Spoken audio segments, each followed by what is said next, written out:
Bir çox bəylər düşünür ki, qadınlar ağıllı deyillər. Bunu deyən bəyi mən tanımaq istəyərdim, sözün açığı. Biz qarşı tərəfi daha tez anlaya bilirik, nəinki özümüzü. Nə üçün bəylər xanımlarına gül almır? Dünyanın hər gözəlliyini mənə daddırıb da, ancaq mən onun bir şirin sözünə möhtacam. Hər an hardasan biz xanımlar o diqqəti sevirik axı. Biz Çox o diqqəti, hətta yeri gələndə müəyyən qədər o qısqanılmağı, diqqət mərkəzində olmağı o sevginin səviyyəsi ilə hardasa eyni tuturuq. Bu çox bizim üçün önəmlidir. Sonra evləndim də, daha uşağım da var da, bu nə olursa olsun bu məni atmaz deyə bir levla keçiyor. Biz birinci unutmamalıyıq ki, bəylər də insandır. Onlar da bir ananın övladıdır. Ən böyük problem bilirsiniz nə vaxt yaranır? İnsanlar küsəndə. Günümü göyəski elədim, sənə görə saçımı süpürgə elədim. Orada bir suallar var ki, birincisi, niyə əgər qədrin bilinmədiyini düşündüyün yerdə qalırsan? Biz yenilənəndə həyatımıza gələn insanlar və ssenarilər də yenilənmiş olur. Nərmin Qarayeva 1987-ci ildə Lənkəran şəhərində anadan olub. Orta təhsilini Bakı Türk Anadolu Liseyində alıb. Daha sonra ali təhsilini Azərbaycan Dillər Universitetində İngilis dili və ədəbiyyatı üzrə filologiya ixtisasında, Azərbaycan Dövlət Neft və Sənaye Universitetində isə biznesin təşkili və idarə edilməsi sahəsində davam etdirib. Paralel olaraq Kiyev Dövlət Universitetində sosial elmlər və psixologiya üzrə təhsil alıb. Peşəkar inkişaf istiqamətində Beynəlxalq Koçluq Federasiyasında peşəkar koçluq üzrə 4 müxtəlif uzmanlıq sahəsi üzrə ixtisaslaşıb. Əlavə olaraq beynəlxalq dərəcəli numeroloq və təlimçidir. Psixologiya sahəsində keçirilən bir çox elmi konfransların və koçluq müsabiqələrinin qalibidir. 17 illik neft və sənaye sektorunda iş təcrübəsinə sahibdir. Bununla yanaşı, sahibkar xanım olaraq fəaliyyət göstərir. Eyni zamanda, qadınların inkişafına və maarifləndirilməsinə İctimai Birliyinin təlim, tədris və təşviq departamentinin rəhbəri olaraq ictimai fəaliyyətlə məşğuldur. Ailəlidir, 3 övladı var.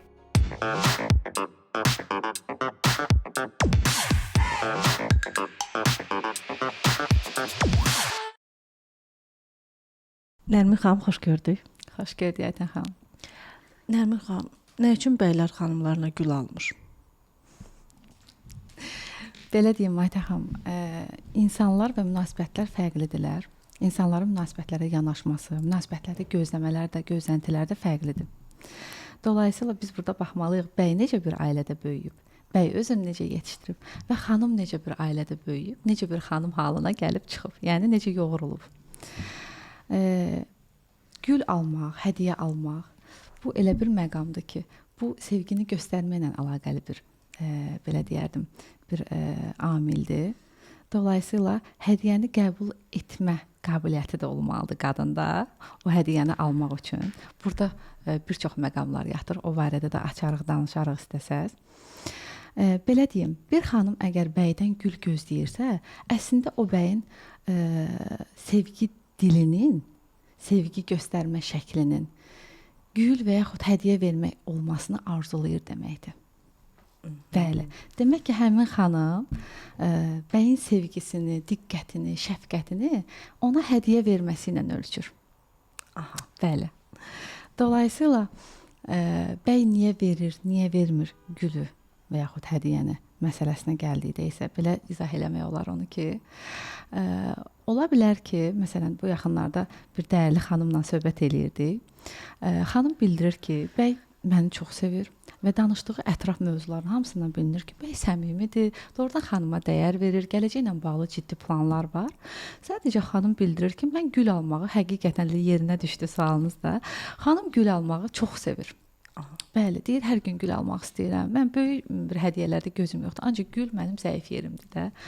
Ancaq deyir, zalımın balasına nə deyirəm deyir, hər şey eləyir, gül almağı unudur. Deyəsən məni sevmir. Deyirəm ki, gözəl xanım, digər bu məqamlar var da, baxın, sizə diqqətli olmağı, daha sonra qayğı məsələləri və s. mövzularda danışırıq. Siz ona bildirmisiniz bu məsələni. Biz xanımlarda axı belə bir məqam var. Biz istəyirik ki, bizim beynimizi oxusunlar. Öyrənsin də özüm mənim, mən nə işləyirəm axı. Bəli, ancaq biz burada bir məqamı unuduruq da, bir məqamı unuduruq. Bəylərin axı beyinləri daha çox rasional işləyir.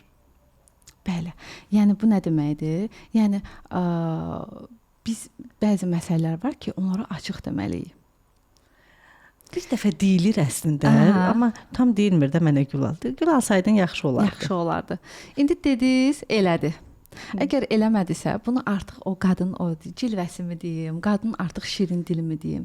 Bir də burada qadın özünə yanaşma məsələsi də var da. Qadın hər zaman, mən demirəm qadın layiq olmalıdır. Çünki qadınlarımız hamısı dəyərlidir. Hamısı gözəlliklərə layiqdir. Əlbəttə ondan söhbət gedə bilməz. Mübahisəyə bağlıdır. Sadəcə xanım da hər zaman öz üzərində işləməlidir. Özünü necə deyim, o qədər dəyərli bir vəziyyətə gətirməlidir. Bir söz var idi, özünün ən gözəl versiyasında hər zaman təqdim etməlidir. Bəy də bunu sevərək xanım üçün təkcə hədiyyə yox. Yəni bir xanım üçün güldürsə, digər bir xanım üçün sadəcə ola bilər gözəl bir toxunuş olar, bir şam yeməyi olar və yaxud bir zəng, bir mesaj, hava soyuqdur, isti geyinmisən. Bugün yemək yemisən. Bəli, bunlar hamısı münasibət daxilində zaman içində formalaşa biləcək məsələlərdir. Yəni sualımıza qayıtsaq onu demək istəyirəm ki, gül və yaxud digər hədiyyələr tam olaraq göstəricidir desək, biraz məsələyə dar baxmış olarıq. Ancaq nə gözəl ki, bəy nəzərə alsın ki, bundan bağlayaq sualı ki, nə gözəl ki, xanımının istəklərini, xanımının sevilmə şəklini, o sorğusunu gözəl şəkildə ala bilsin. Ala bilsin. Bəli. Münasibətlərə başlayanda əvvəlcə münasibətlərə deyirəm, mən öz həyatımdan deyirəm. Ən gözəli. Ailə quranda məsələn mənim yoldaşım sorğusuz sualsız gül də alırdı, hədiyyələr də alırdı. Yəni bunlar hamısı olmalıdır kimi gedirdi. Və illər keçəndən sonra biz 10 ildə evliyik. İllər keçəndən sonra münasibətlər istər-istəməz soyuyur, daha doğmalaşır və burada qadın fikrə düşür ki, o məni sevmir, o məni istəmir, mən artıq arzu olunan deyiləm öz həyat yoldaşım üçün. Burada qadın hansı, nə etməlidir ki, o birincidə ki, o hissləri mütəmadi saxlaya bilsin, toxunuşları, zərrələri. Mən belə sizin gözəl sualınıza cavab verim. Biz əslində qarşı tərəfi biz heç nəyə məcbur etməməliyik və edə bilmərik. Mən sözün açığı manipulyasiyalardan çox tərəfdar olan insan deyiləm. Ancaq əlbəttə ki, burada şirin cilvələr, bir şirin əlbəttə ki, o xatırlatmalar olmalıdır. Çünki siz ailədən qeyd elədiniz. Ailə çox dəyərli, müqəddəs bir qurumdur. Nə gözəl ki, belə bir qurum ixtira olunub, kəşf olunub, belə deyək. Bütün ailələr möhkəm olsun inşallah. Bu ailə qurulandan sonra axı tək ailə qurdu 2 nəfər. Burada bir proses var, burada bir zaman var, uşaqlar dünyaya gəlir, ailə tərkibində olan şəxslərin xarakterləri var, bəy, xanım, hərəsi fərqli ailələrdə böyüyüblər. Biz 2 fərqli ailədə böyüyən insanın, boş yerə demirlər də, 2 nəfəri yox, əslində ailələr evlənir. Biraz dırnaq arası deyirəm, bəli. Aslında yəni, çox doğru. Bəli, çox bəli. Doğru. Dolayısıyla bəy ailədə görün, siz indi bəyinizdən dediniz, nə gözəl ki, o belə gözəl jestlərlə sizin qəlbinizə ələ alıb, sizin belə xoş xatirələr sizdə qoyub. Bu çox gözəl bir şeydir. Sadəcə mən bir tərəfi də vurğulamaq istəyirəm ki, bunu etməyən və yaxud az edən bəylərdə o demək deyil ki, o sevmir, dəyər vermir. Sadəcə bayaq da vurğuladığım kimi, bəy xanımın dilini tutmağı bacarmalıdır. Müəyyən mənada. Əlbəttə ki, xanım da müəyyən qədər açıq sözlü olsa, bəyin yaxşı mənada deyirəm ki, nəbzini tutsa, çox gözəl olardı. Bir-birinin dilini tutma. Ancaq bəzi ailələrdə bu həmən baş verir. Bəzilərində isə zaman lazımdır.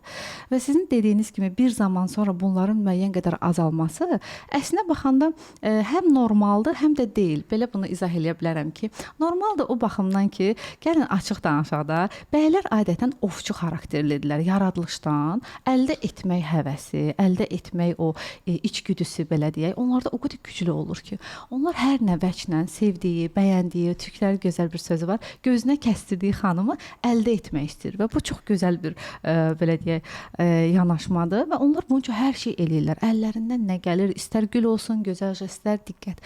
Ancaq burada bir məqam var ki, bu nə dərəcədə səmimidir. Bəli, mən məsələn pasientlərlə də söhbət eləyəndə, seminarlarda da biz görüşəndə dəyərli xanımların hər zaman bunu vurğulayıram. Deyirəm, baxın dəyərli xanımlar, hər şeyin ifratı davamlı olacaq anlamına gəlmir. Bəli, bəzən ifrat dediyim, yəni aşırı hər gün çoxlu buketlər, çoxlu nə bilim restoran yeməkləri, gəzməklər, hər an hardasan biz xanımlar o diqqəti sevirik axı. Biz Çox o diqqəti, sevirik. hətta yeri gələndə müəyyən qədər o qısqanılmağı, diqqət mərkəzində olmağı o sevginin səviyyəsi ilə hardasa eyni Bəli, tuturuq. Bu bəli. çox bizim üçün önəmlidir, əksər xanımlar üçün. Belə deyim. Sadəcə yenə də deyirəm, bəzi şeylər ifrat olanda və çox olanda burada bir sual gəlməlidir xanımın ağlına. O baxmalıdır ki, bu doğrudan da bəy bunu səmimi şəkildə eləyir ona. Artıq o xanımın biraz sezgisəlliyinə də qalır əlbəttə ki. Və baxmalıdır, yenə də nisbi yanaşmalıdır. Məsələn, bir xanım söhbət eləyir mənə, deyir ki, əks bir məsələ sizə danışım. Deyir ki, mənim bilirsiniz dünyanın hər yerini gəzdirib. Yəni o deyir, daşım, qaşım, dünyanın hər gözəlliyini mənə daddırıb da, ancaq mən onun bir şirin sözünə möhtacam. Aha. Bəli. Yəni xanımın gözlədiyi əslində əlbəttə gözəldir o digər jestlər. Nə gözəl. Ancaq xanım deyir ki, mən o hissi onun gözündən, onun o mənə nəvazişindən, səs tonundan ala bilmirəm. Mən də onun möhtacıyam. Kaş ki onları eləməzdi. Ancaq mənə bu tərəfdən sevgisini hiss elətdirərdi. İndi bax Nərmin xanım, burada bir sual yaranır. Onun hiss elədiyi doğrudur, yoxsa yanlışdır? İndi məsələ də orasındadır da. Ona görə mən ifratdan bayaqları danışdım ki, aşırı olanda xanım bir dayanmalıdır. Bu o insanın, o bəyin normasıdır. Bu həmişə belə davam eləyəcək. Bəli. Ona görə də ovçu məsələsini mən boş yerə əvvəldə vurğulamadım. Yəni gözünə kəstirir, belə yaxşı mənada ovunu da belə metaforik desək, ovunu gözünə kəstirir. Bir yerdən sonra əlbəttə ki, müəyyən həyat keçir, zaman keçir, övladlar dünyaya gəlir və artıq o rusların gözəl sözü var, bıt. Bu keçir artıq məişət formasına. Məişət formasına da keçəndən sonra artıq nə olur? Bir-birinə alışma. Məsələn, ayrı evlərdə yaşayanda necə olur? Biz bilirik də. Xanım görüşə gedəndə ən gözəl formada gedir. Makiyajı, ən azından saçı daraqlı, ən gözəl donun geyinir, gedir. Nə gözəl vaxtlardır o romantik zamanlar. Ancaq etiraf eləyək və açıq danışaq ki, bu da həyatın bir əslində gözəlliyi və reallığıdır ki, ailə içində axı biz bir evin içinə girəndə istər-istəməz müəyyən bəzi özəl məqamlarda görürük axı bir-birimizi, geyimlər olsun və yaxud evdə sadə bir hal olsun, yuxudan oyandı, məsələn, saçı daraqsız halı olsun. Əsl sevgi, əsl dəyər, bəli, əsl məhəbbət odur ki, məhəbbətin ən ali forması sevgidir, hörmətdir. Əsl ali sevgi də onda yaranır ki, şəxslər bir evin içinə girəndən sonra o gündəlik o jestlərin hər an olmasa belə bir-birlərinə olan o sevgini, bir-birlərinə olan o bağlılığı, hətta bir gözəl söz var, deyir, nə gözəldir insan, deyir, yaxın dostu ilə evlənsə. Bəli, belə bir deyim var. Deyir, danışa biləcəyiniz insanlarla evlənin. Çox doğrudur. Hə. Bəli, dost ola biləcəyiniz insanlarla evlənin. Bəli, bir-birini bir evin içində anlamaq, bir-birinə hörmət etmək, yeri gələndə bir-birinə müəyyən bir azadlıq sahəsi qoymaq. Bəli, Bəlkə bu da biz çox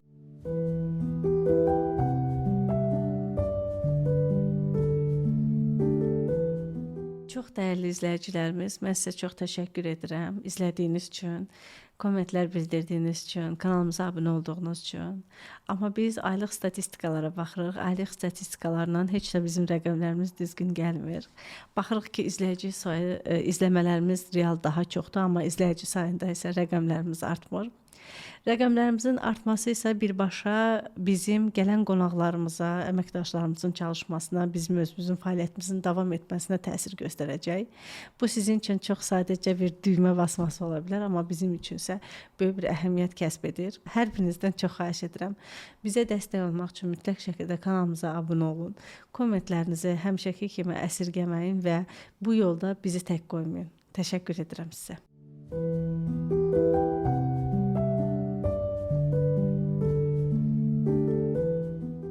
Mən siz nə düşünürəm? Deyirəm ki, baxın, biz deyəndə indi çoxluğu nəzərdə tuturam. əlbəttə. Aha. Gördüklərimdən danışıram da. Məsəl üçün ailə qurulandan sonra belə bir hal var ki, xanımlar da olur ki, özlərinə baxmır, bəylər də özlərinə baxmır və sənin özünün şəxsi alanın qalmır. Sənin bütün şəxsi məsələlərin onunla bağlı olur, onunki də sənlə bağlı olur və siz bir-birinizə artıq maraqlı gəlməyə bilirsiniz ki, bu təbii haldır. Biz sanki evlənəndən sonra özümüzü buraxırıq Sonra evləndim də, daha uşağım da var da, bu nə olursa olsun bu məni atmaz deyə bir levla keçir. Amma mən baxıram xarici dövlətlərə, onlar evlənsələr belə, onlar öz bədən quruluşlarının üzərində mütəmadi çalışırlar, mütəmadi işlərinin üzərində çalışırlar, mütəmadi inkişaflarını və səyahət, hətta səyahətlərini belə ayırırlar ki, yəni mən bu səyahətə rəfiqələrimlə gedəcəm. Mən bu səyahətə iş yoldaşlarımla gedəcəm. Yəni burada onların bayağı bir azadlıq məsələləri var və əslində baxırsan ki, onların ailə həyatı da uzun gedir. Amma bu bizdə isə bu belə deyil deyələ. Ona görə biraz belə bir şey vardı. Yəni biz bax gözəl bir şeydir ki, biz deyirsiniz yuxudan qalxanda biz onun üzünə düşən ilk qırışı görməyimiz əslində bir sevginin dilidir ki, yəni biz onu görürük də, amma biz bunun fərqində deyilik. Bəli. Fərqinə vara bilirik. Orada artıq məsələ anda qalmağa gəlib çıxa bilər. Ondan da sizinlə geniş danışa bilərik.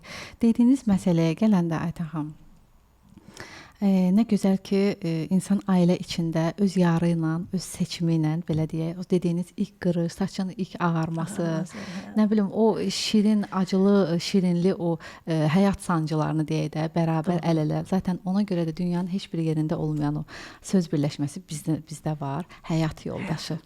Hə. Nə gözəl. Yoxdur, doğru. Bəli, Doğru. bəli. Heç yerdə yoxdur. Ona görə biraz bizim xanımlar sanki daha çox öz üzərlərində işləməlidirlər. Üzərlərində işləməlidirlər. Təkcə xanımların üzərinə biraz bizdə çox məsuliyyət qoyulur. Mənə elə gəlir ki, hər iki tərəf üzərində işləməlidir. Bizdə bəzən bəli ümumiləşdirməyi siz demiş doğru saymasaq da, ancaq bəli müəyyən əksəriyyətdən danışsaq, bayaqki məsələ kimi də bunu da belə ələ ala bilərik. Misal üçün xanım fikirləşir ki, artıq ailə qurmuşuq. Aha, biz ailə qurmuşuqsa demək ki, mən bəyənib arxayın olur. Mən artıq ailə qurmuşam. Bundan sonra lazım deyil. Misal üçün, əlbəttə hər xanıma aid deyil bunlar. Ancaq biraz arxayınlıq yaranır. Nə də olsa məni sevir. Aha, nə də olsa mən ana oldum da. Axı bu elə belə olmadı. Məsələn, bu kilolar o məni anlasın, nəzərə tamam, anlasın, nəzərə alsın. Ancaq burada bir yaradılışdan gələn məqamlar var. Biz bunu xanımlar olaraq nəzərə almalıyıq ki, bəylərin nə edirsə eləyək, istəsə də, istəməsə də gözlə sevmək, gözlə bəyənmək məsələsi. Yəni xarici görünüş önəmlidir. Bəylər üçün çox önəmli. Necə biz xanımlar üçün deyirlər, xanımlar qulağı ilə sevir. Bəli, bizim üçün o şirin sözlər, jestlər, söhbətimizin əvvəlində danışdığımız məqamlar nə qədər önəmlidirsə, bəylərə də haqsızlıq edə bilmərik də, bəyləri düşünmək lazımdır. Bu qarşılıqlı olanda və bayaqki məsələyə qayıtsaq, ailə içində necə eləyək ki, itməyək. Bir-birimizdə itməyək. Yenə bir maraqlı söhbəti xatırladım burada. Bir dəyərli pasient mənə danışırdı ki, mənim həyatımda çox maraqlı belə münasibətlərim olub, hörmətlə bəziləri sona çatıb. Ancaq mən istədiyim şəxsi belə deyək, həyatıma cəlb eləyə bilmirəm. Və o məni özünü mənə sevdirəndən sonra bir yerdən sonra mənim istədiyim hər bir şey eləyəndən sonra sanki mənim gözümdən düşür, mənim üçün adiləşir. Bu da indi çox yayılmış bir belə deyək məsələdir. Bəli. Ki Nərmin xanım, bu nədən ola bilər? Gəlin bu. Bəli. Əslində o elə sanır ki, bezir.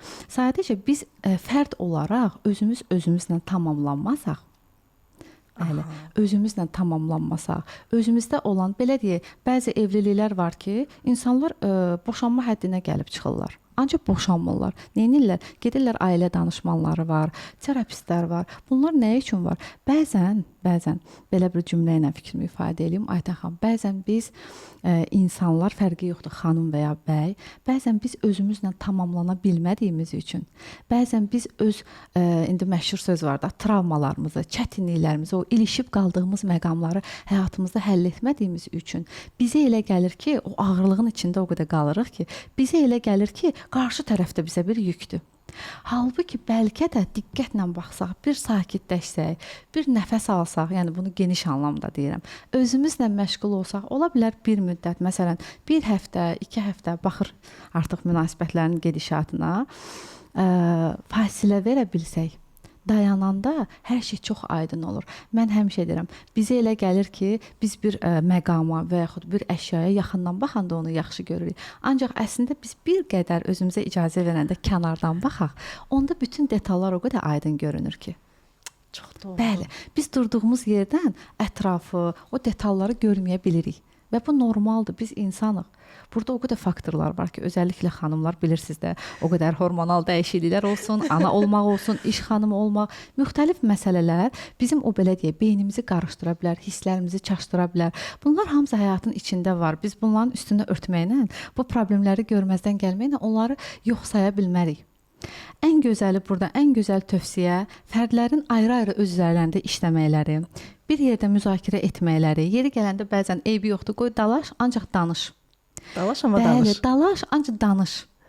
Müəyyən Anladım. çərçivədə dalaş, eybi yoxdur. Yeri gələndə denən, anlaşılmazlıq olsun. Ancaq ən böyük problem bilirsiniz nə vaxt yaranır? İnsanlar küsəndə. Küsəndə. Bəli, küsəndə, uzaqlaşanda. Biz nə vaxt qışqırırıq, belə səsimizi yüksəldirik.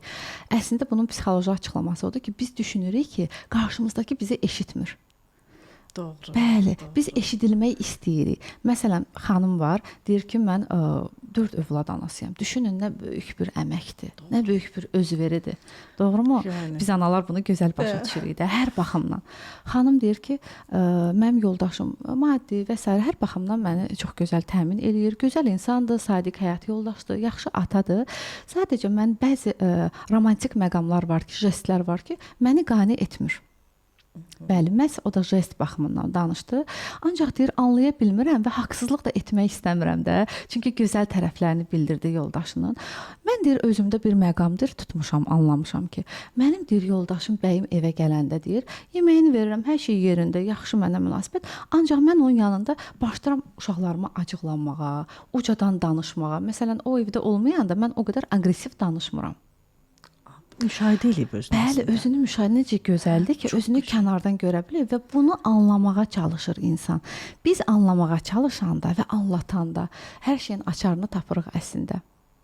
Və bunu öz bəyi ilə danışıb, nə xoşbəxt o xanıma ki, bəyi də onu dinləyib və anlayıb. Çünki insan dinləyəndə, anlayanda zaten hər şey çözülür. Deyir, bir insanı o sağaldır ki, onu dinləyən insan tənqid etmək üçün, həmən cavab vermək üçün yox, onu anlamaq üçün dinləyir. Doğru. Deyir, biz anlaşıldığımızı hiss edəndə biz sağalırıq.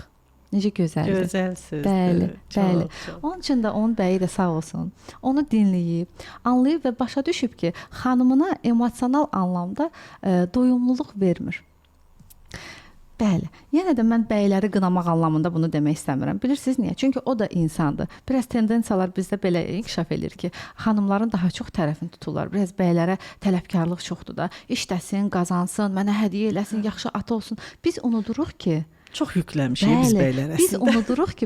unuduruq ki, bəy, xanım, tamam, bəli, müəyyən rollar var. Bəyin öz rolları var, xanımın öz rolları var. Nə gözəl ki, bu rollar qarşılıqlı şəkildə tamamlansın. Ancaq həyatın içində bayaq qeyd elədim. Dediyimiz kimi, yəni zaman-zaman bizim yorulmalarımız, sınmalarımız özümüzlə və yaxud uşaqlığımızla həll edə bilmədiyimiz, çata bilmədiyimiz hədəflərdən olan o hıncımız, belə deyək, özümüzə olan əsəbimiz bizə mane olur. Qarşı tərəfin bizə olan əsl o sevgisini, qayğısını görmək istəmirik. Niyə? Çünki ətrafın və kainatın, yaradanın hətta deyərdim ki, bizimlə danışıq dili bizim özümüzlə olan danışıq dilimizdir. Bəli, bizim özümüzə olan münasibətimiz, baxın, bizim içimizdə bir şeylər dəyişən kimi nə olur? Ətraf görürsüz dəyişilir. Hətta təmizlənmələr gedir.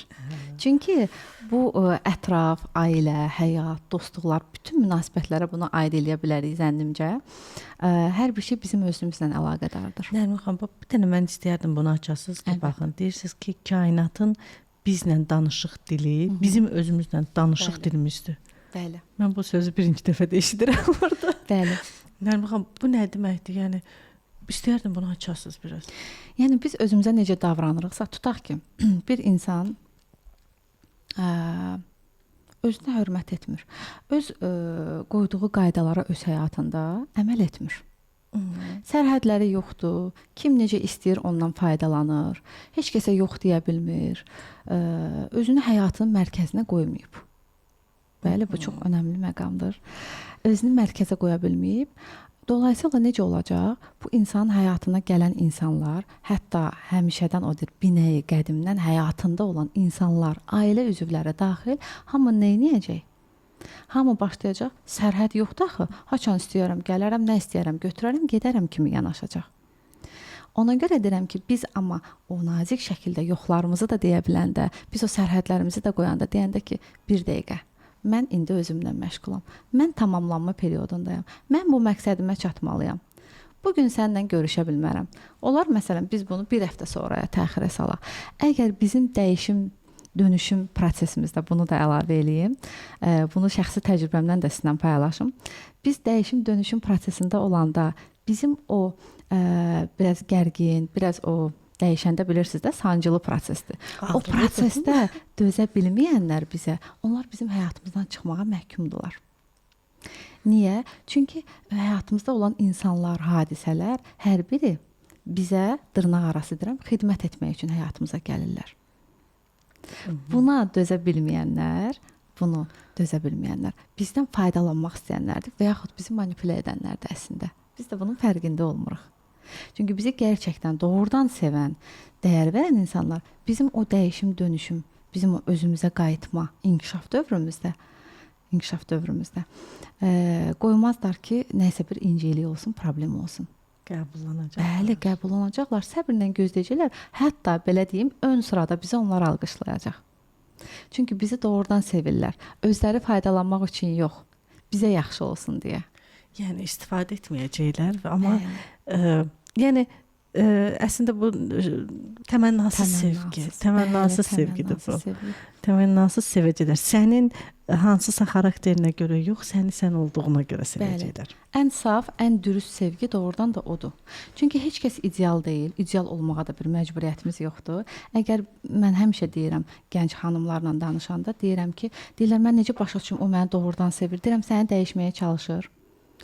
Deyir ki, məsələn, saçın rəngin belə dəyiş, məncə sən kilo ver. Yox, amma xoşundan deyir axı. Deyirəm, axı sənin də olmadın axı, o sən dəyişdin. Sən dəyişdin. Düşünərək ki, fədakarlıq eləyirik, bəydən heç nə tələb eləmirik. Deyir ki, mən saçımı süpürgə elədim, həyat yoldaşımdan heç nə istəmədim. O da başa düşmədi və mənim üçün neynədi? Heç nə eləmədi. Gözləntilərini vermir. Amma o onu nələrsə elətdirmək istəyir. Deyir ki, nə üçün mənə yaxşı qızıl almırsan, nə üçün mənə yaxşı maşın almırsan, nə üçün mən 3 otaqlı evdə qalmalıyam və bu daha yüksək istəyir. Necə eləsin ki, elətdirsin? Yoxsa elətdirməlidir, yoxsa elətdirməməlidir ümumiyyətlə? Aytən, bir insanın özünün istəyi olmasa, ona nəyisə elətdirmək hələ də biz kişilərdən danışırıqsa, mümkün deyil. Birinci deyim ki, sevən, dəyər verən, həyatda özünü tapmış, ayağı yerə basan kişi onsuz da xanımı üçün ən gözəl şəraiti yaratmaq istəyir. Biz adekvat bəylərdən danışırıq hal-hazırda. Adekvat hər bir bəy heç bir manipulyasiyasız demək olar ki, onsuz da xanımı üçün bütün gözəllikləri yaratmaq istəyəcək. Nəyə görə? Birinci ona görə ki, o xanım bizim yaşadığımız ölkənin mental dəyərlərinə görə. Xanım onun adıdır, xanım onun namusudur. Bəli, onun belə deyək də bir anlamda vizit kartıdır. Birdən belə bir sual yaranır. Adekvat bəy necə anlasın ki, bax bu odur ki, o düzgün qərar versin. Xanım necə anlasın ki, bu adekvat bəydir. Ancaq belə, bəy birinci özünə hörmət eləyir. Bəyin özünə ayırdığı zaman var. Bəli, istər fiziki görünüş baxımından, istər iş baxımından bəy həyatda bir yerlərə gəlib çıxıb. Yəni özünü tapıb. Özünü tapan insan, ayağı yerə möhkəm basan insan. Bunu həm mənəvi, həm maddi anlamda deyirəm. Yəni xarakterli insan, şəxsiyyət olan insan. Şəxsiyyət kimdir? Şəxsiyyət odur ki, öz arzularını reallığa çevirə bilib. Böyük bir faizlə ən azından. Bəli, şəxsiyyət halına gəlib çatmış bir bəy, əlbəttə ki, xanıma da şəxsiyyət kimi davranacaq. Biz söhbətimizin əvvəlində qeyd elədiyimiz kimi, biz özümüz necə isə, qarşımızdakına da elə davranırıq. Hər şey özümüzdən başlayır. Xanımın o tələblərinə gələndə isə siz gözəl orada qeydlər elədiniz. Bəli, bu tendensiya çox yayılıb. Burada mənim razı olmadığım məqamlar da var. Belə onları sizə qeyd edeyim ki, biz birinci unutmamalıyıq ki, bəylər də insandır. Onlar da bir ananın övladıdır. Necə ki xanımlar, elə də bəylər. Yenə də rollardan söhbət, paylaşımlardan söhbət gedir. Yenə də xanım əgər yüklənirsə ki, mən saçımı süpürgə eləmişəm və yaxud nə. Burada xanıma zaman mən olsaydım bir sualı verərdim xanıma ki, saçımı süpürgə etdim deyəndə siz nəyi nəzərdə tutursunuz? Bəli, biz bəzən necə ki bəylərə yüklənirik də, deyirik ki, belə qazanmalıdır, eləməlidir, al, belə otaq, maşın və s.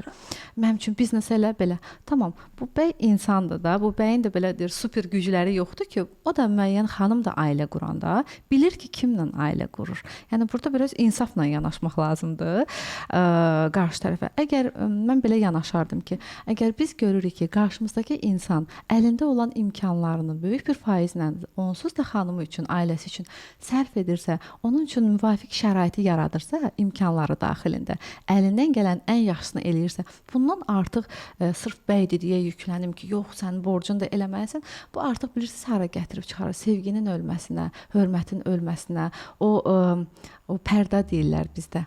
O hörmət pərdəsinin son belə deyim də sizə səhifələrinin də aradan qalxmasına gətirib çıxarır. Çünki bəy də bir yerdən sonra o da insanda tükənə bilir. Və düşünür ki, mən bu qədər elədim, onsuz da mənə sağ ol deyən olmadı. Çünki bu həmişə mənə nəyi necə demək, bir şeyi tələb edərkən üslub çox önəmlidir. Bəli, biz bir cümləni hansı tonla, hansı sözləri seçərək ifadə ediriksə, inanın ki, o qarşı tərəfdə onun yaratdığı effekt, təsir sırf üslubdan və tonlamamızdan asılıdır, deyərdim mən. Necə desinlər? Necə desinlər? Burada sir verək xanımlara ki. Əlbəttə, sevə-sevə. Əgər bəyinizdən bir ricanız var, işiniz düşüb bəyinizə, demək istəyirsiniz ki, falan bir şeyə ehtiyacım var. Adətən bəylər sevmirlər, onlar işdən gələn kimi problemi ona bildirəsən. Bu bir çox bəylərdə belədir. Və yaxud işdə hər hansı bilirsiniz də gündəlik rutinin yorğun gəlib, ona xoş gəlmir ki, xanım gələn kimi başlasın deyinməyə, danışsın, problemləri desin. Yəni bu, yenə deyirəm, yaradılış olaraq belədir. Biz bunu dəyişə bilmərik.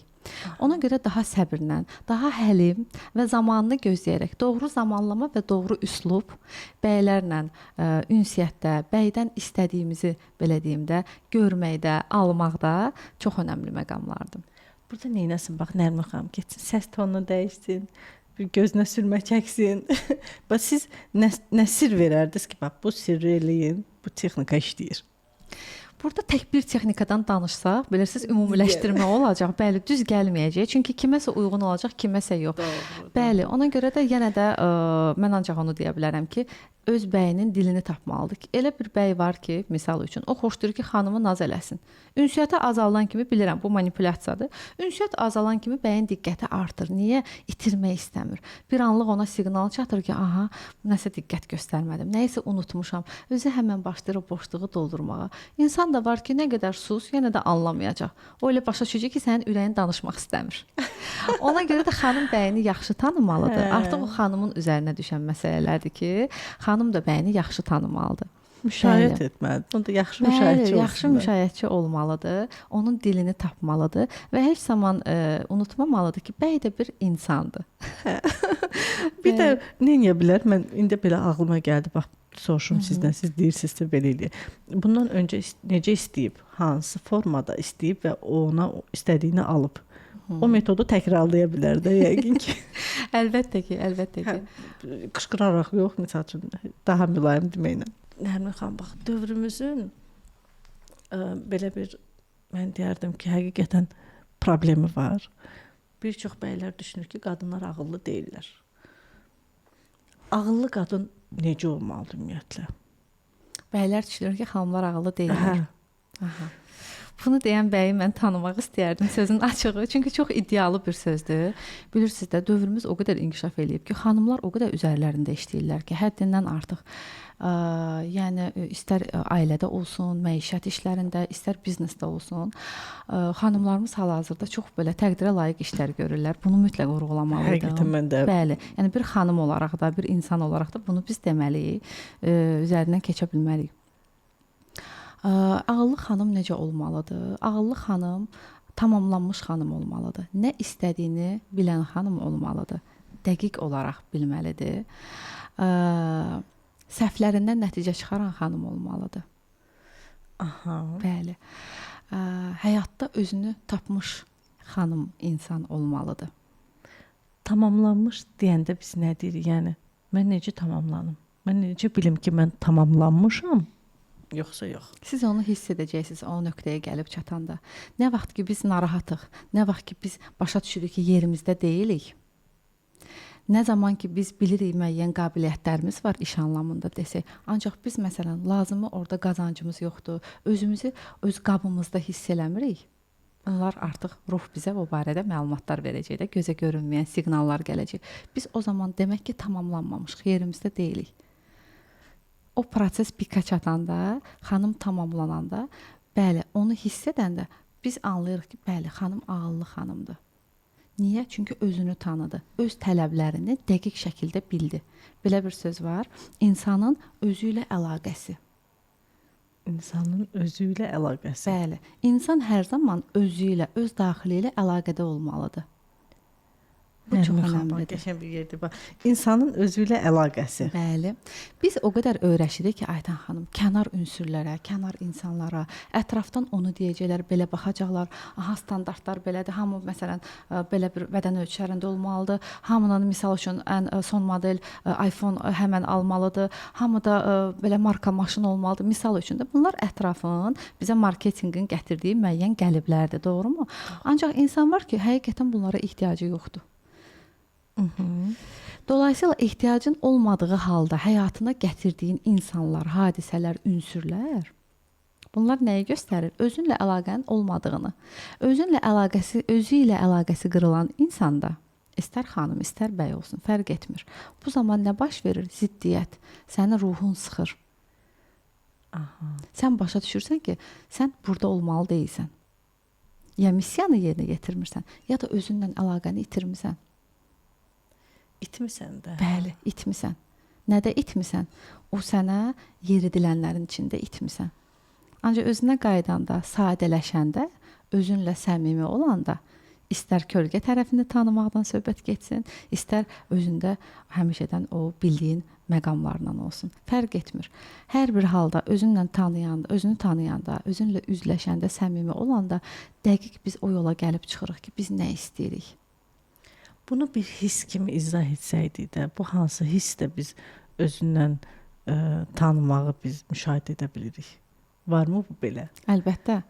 Əgər bayaq dediyim kimi, biz əgər hiss ediriksə ki, öz yerimizdə deyilik, həmən nələr baş verir? Bizdə burada artıq nə oldu? Mübarizə gedir. Bizim içimizdə potensial var, bizim ehtiyacımız olan məqamlar var. Ancaq o məqamlar bizim həyatımıza gəlmir. Məsələn, tutaq ki, mən doğulmuşam psixoloq olmaq üçün. İnsanlara bir anlamda ruhsal dəstək durmaq deyə, şəfa vermək deyə. Ancaq mən gedirəm mühəndis kimi işləyirəm. Niyə? Çünki mənə evdə deyiblər ki, bizim ailədə hamı mühəndisdir. Sən də mühəndis olmalısan və yaxud sən həkimlər ailəsi, həkim olmalısan. Misal üçün mən də bənzər bir şey yaşamışam. Ondan nümunə gətirim sizə. Ancaq mən uzun illər misal üçün neft sektorunda çalışmış, yəni özümə görə təcrübəsi olan bir insan kimi sizə deyim ki, həmin illər ərzində mən başa düşürdüm ki, mənim həm sağlamlığımda mental və fiziki olaraq dəyişikliklər baş verir. Yəni içərdən əsl Nərmin qışqırır ki, məni gör, mənim ehtiyaclarım bu deyil, bunlar mənim tələblərim deyil. Yəni biz özümüzü, ruhumuzu, iç səsimizi dinləməyi öyrənəndə, onu bastırmayanda, inanın ki, xaricdən də, daxildən də həm gözəlləşirik, həm sağlamlaşırıq, özümüzə də, ətrafa da tamamlanmış versiyamızı göstərmiş oluruq. Onda bizim özümüzə ilk sualımız nə olsun? Özümüzə ilk sualımız olsun ki, mən kiməm? Mənim nəyə ehtiyacım var? Mən kiməm? Mənim nəyə ehtiyacım Bəli. var? Çox maraqlıdır. Və həmən cavab tapmağa çalışmasın. Özünə zaman versin. Kimliyini sorğulamaqda özünə cavab versin. Bəli. Gözləsin. Bəli. Özünü tanımaq, özünü dərk etmək bu bir prosesdir. Bu bir saatın içində bizim anlaya biləcəyimiz bir şey deyil. Bəzən biz qarşı tərəfi daha tez anlaya bilirik, nəinki özümüzü. Bəs bu niyə belədir? Həqiqətən doğrudan da elədir. Biz qabağımızdakını deyirik, bu belədir, Bəli, amma bəli. öz gözümüzdə heç nə Bəli. görmürük. Çünki nümunə gətirdiyim kimi yaxında olanı, içimizdə olanı biz görə bilmirik. Axı ona kənardan baxa bilmirik. Ona görə də o anda dayanmağın, fasilə verməyin, hətta necə deyirlər mütəxəssislər, meditasiya elə. Nə üçündür bunlar hamısı? Sakitləş. Özünə qayıtmağın üçün. Bütün cövhərlər bizim özümüzdədir. Bizə lazım olan hər şey, insan o qədər mükəmməl bir varlıqdır ki, bizi yaradan o qədər zəngin, mükəmməl yaradıb ki, deyirlər, özünün psixoloqu olmalısan. Bəlkə professional kimi bundan razılaşmaya bilərəm, ancaq ümumi anlamda, böyük anlamda doğrudan da bu belədir. Biz həqiqətən özümüzü sorğulasaq, özümüzə lazım olanların fərqində olsaq, inanın ki, doğrudan da dərmanımız da özümüzdədir və doğru suallarla doğru cavabları tapıb biz istədiyimiz yerə gələ bilərik. Çox Heç rahat. zaman gec deyil. Gec, Bəli, heç vaxt heç gec- zaman gec deyil. Hərənin öz zamanı var, hazır olduğu zaman. Biz dedik ki, heç vaxt gec deyil, hərənin bir vaxtı var. Bəli. Əslində bizdə bilirik də, yəni düşüncə çoxdur ki, birdən gecikərəm, birdən çatdırmaram, birdən həyatım yetməz. Amma siz deyirsiniz ki, heç zaman gec deyil, vaxtında olacaq. Bunun özünə gəlmək, yəni möhtəşəm bir şeydir də, həqiqətən ki, yəni sən başa düşürsən ki, sən əgər bu gün bunu yaşayacaqsansa, deməli bu gün yaşamalıydın. Keçmişə görə heç bir şeydə Bəli. heyfslənməməlisən. Bəli. İnsan fiziki olaraq bir dəfə doğulur, ancaq həyatı boyunca yoğrula, o qədər dəfələr o sancılardan keçə-keçə tam olmalı olduğu versiyaya gələnə qədər, kamillik versiyasına gələnə qədər o qədər sancılardan keçir. Bəli, bu da insanın həyatın içində doğulma, yaranma, ən gözəl versiyaya çatma sancılarıdır.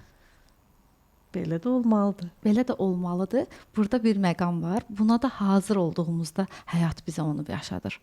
Əgər bir insan özü olmaqdan qorxursa, məsələn, insan vardır ki, mən istəyirəm çoxlu pul qazanım, mən istəyirəm uğurlu olum, tanınmış mütəxəssis olum. Baxırsan ki, savadı var. Ancaq göstərə bilmir özünü. Hətta cəmiyyət içinə çıxır, gözəl nitqlər söyləyir, müəyyən konkret addımlar atır, ancaq yenə tanınmır, uğur əldə etmir. Burada artıq şuuraltı məsələlər yatır ki, sən doğrudan da görünür olmaq istəyirsənmi, yoxsa nədənsə qorxursan? Yəni əslində çıxış elədiyi, göstərdiyi olduğu deyil. Bəli, ancaq özü fərqində deyil. O siz bayaq gözəl qeyd elədiniz, xanımlar çox necə deyirlər, biraz bu minnətvari səslənir. Günümü göyəski elədim, sənə görə saçımı süpürgə elədim. Orada bir suallar var ki, birincisi, niyə əgər qədrin bilinmədiyini düşündüyün yerdə qalırsan? Hələ ən böyük sual budur. Niyə qalırsan? Yəni bu qədərmi özünü dəyərsiz hesab edirsən? Yox, əgər əksidirsə, o zaman niyə manipulyasiya edirsən qarşı tərəfi? Çünki qarşı tərəfdə yenə də deyirəm, nə qədər yüklənsək də bəylərə, biz unutmamalıyıq ki, hər şeyin həyatda bir həddi var. Biz o həddi keçəndə bir yerdən sonra ən çox sevən, dəyər verən insan da artıq onu eləmək istəmir. Niyə? Çünki insan beyni yaradılışdan belə yaranıb ki, buna ödül odaqlı deyək. Yəni mükafata fokuslanmış. Biz bəli, ona görə insan görülmək istəyir. Ona görə insan bu qədər dəyərləndirilmək çabasındadır. Bizim elədiyimiz hər bir addım, bu gün sizinlə elədiyimiz söhbətin belə məqsədlərinin başında odur ki, biz görülmək, eşidilmək, dəyərləndirilmək istəyirik. Doğru. Buna da hazır olanda həyat bizə onu doğrudan da verir. Niyyət bir də. Niyyət. Niyyət. Bəli. İstəyirik, amma burada bir art niyyət yoxdur da, yəni. Əlbəttə. Burada bir təmiz niyyət var. Doğru. Xanımın həyatında bəy var, bir-birlərini sevirlər. Ancaq çox toksik münasibətləri var. Xanım qaçır, haçan baxırsınız, xanım qaçır, bəy də onun dalıca. Bir yerdən sonra bəy dayanır, başa düşür ki, xanım nə zənglərə cavab verir, hətta hər yerdən bloklayır. Bəy bütün ikinci dərəcəli üsullardan istifadə edir, hətta gəlib o qapının ağzında dayanmağa qədər səhərəcən ki, xanımı təzədən özünə qaytarsın. Xanım qayıdır, ancaq yenə heç nə dəyişmir münasibətdə. Bu döngü olan toksik münasibətlərdən bəli danışsaq. Və xanım gələndə, biz söhbət eləyəndə deyir ki, Nərmin xanım, mən anlayıram ki, bu toksik münasibətdir. Ən azından mən özümü buna layiq bilmirəm. Deyirəm ki, gözəl xanım, əgər layiq bilmirsinizsə, siz nəyə görə bu münasibətin içindəsiz? Sizi bu münasibətdən geri addım atmağa mane olan, saxlayan nədir? Deyir, inarsız özüm də bilmirəm. Ancaq belə fikirləşirəm ki, bu nəsə karmik münasibətdir. Dedim, siz karmik münasibət deyəndə nəyə nəzərdə tutursunuz? Deyir ki, ona görə ki, mənim atam da belə eləyirdi anama. Və mən çox analiz edib başa düşmüşəm ki, sanki mənim həyatımda atama bənzər bəylər gəlir həyatıma. Bir neçə dəfə mən o bəyləri uzaqlaşdırmışam, ancaq necədirsə mən bu bəydən uzaqlaşa bilmirəm. Ancaq başa düşürəm ki, bu zəhərli münasibətdir və mənim həyatdakı tələblərimə cavab vermir. Heç cür uzaqlaşa bilmirəm, bu döngüdən çıxa bilmirəm, mənə kömək eləyin. Çox maraqlıdır. Bəli. Xanım neynədi? Müəyyən bir neçə sessiyalardan, söhbətlərdən sonra əlbəttə xanım özü ilə işlədi. Biz onun ata ilə olan münasibətlərindən, ailə münasibətlərindən, bəli, özü ilə işləyəndə insan o öyrəşdiyimiz ssenarilər var da həyatımızda. Hazır Şablonlarımız var. Biz onları bəyənməsək belə, nə qədər ki o şablonlarla işləməmişik, o şablonlar orada qalıb, o sxemlərə uyğun insanları və hadisələri gətiririk. Niyə? Deyir, soruşun niyə? Ona görə ki, biz onu həll eləməliyik. Bunu bir dairə kimi təsəvvür eləyin. Bir dairə tamamlanmaq istəyir, ancaq heç cür tamamlanmır. Gəlir tamamlanmağa çatanda yenə eyni yerə qayıdır. Bəli. Artıq dairə nə zaman tamamlanır? Biz fərqinə varanda ki, bu bizə xidmət etmir. Siz danışırsınız, rəfiqəm düşür yadıma. Bəli, çoxdur. İnanın ki, bunun bənzərləri o qədər çoxdur ki. Özəlliklə sevgi münasibətlərində bu çox olur. Xanım deyir ki, və xanım başa düşdü. Beynində bir lampa yandı, işıq yandı. Xanım anlayır ki, mən təkrarlayıram. Mən dönə-dönə atamı gətirirəm həyatıma. Bəli. Və yenə də özü ilə tamamlamağa qayıdırıq ki, xanım özü ilə tamamlanma yolunu keçəndən sonra bu 1-2 günlük məsələ deyil. Bəli, burada da sən səbirli olmalısan, burada da özündən işləməlisən və terapiya dövrü bilinənin əksinə hər zaman ürək açıcı məqamlarla dolu olmur. Sən orada üzləşmələr eləyirsən, mənfi tərəflərini görürsən, bəlkə manipulatorsan, elə bilirsən ki, o bayaq xanım nümunə gətirdinizdə, saçımı süpürgə eləyirəm. Huri mələksən. Bəli, huri mələk, hamı heç özünə. Heç də deyilsən. Bəli, heç kəs öz ayranına turş demir. Hamımız elə bilirik ki, biz idealıq. Ancaq məsələ açılanda, qabaranda, danışanda burada qəbahət eyib bir şey yoxdur.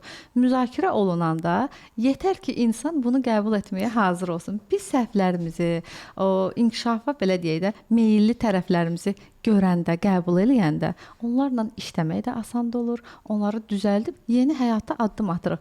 Dolayısıyla biz yenilənəndə həyatımıza gələn insanlar və ssenarilər də yenilənmiş olur. Niyə? Çünki biz əvvəlki biz deyilik.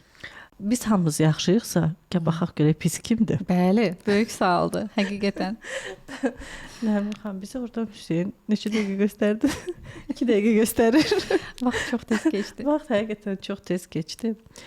Biz sizdən verilişdən öncə də danışırıq. Biz sizdən verilişdən sonra da danışırıq. Bəli. Biz sizdən telefonda da danışırıq. Böyük məmnuniyyətlə. İnandırım sizi ki, həqiqətən mən doymuram sizin söhbətlərdən və mən ümumiyyətlə bunun söhbət olduğunu, bu söhbət deyil, bu su kimi gedir sanki. Bəli. Hə, mən çox təşəkkür edirəm. Həqiqətən də siz yeganə insanlarsınız ki, mən danışanda mən yorulmuram. Və mən beynimdə izah verməyə çalışmıram ki, yəni birdən belə başa düşər, bilirsiniz necə də, yəni sözüm necə gəlirsə elə də deyirəm. Süzgəcdən keçirməmişəm. Çünki elə də qəbul edirəm, onu hiss eləyirsiniz. Nə xoş mənə. Nə xoş. Eynən. Ona görə minnətdaram. Çox sağ olun. İnşallah ki, əminəm ki, izləyicilərimiz də burdan şəfalandılar, özlərinə lazım olanları götürdülər. Təşəkkür edirəm. Növbəti videolarda görüşmək ümidi ilə. Məmnuniyyətlə. Mən təşəkkür edirəm. Çox sağ olun. Görüşərik. Uğur arzulayıram. Sağ olun. Sağ olun.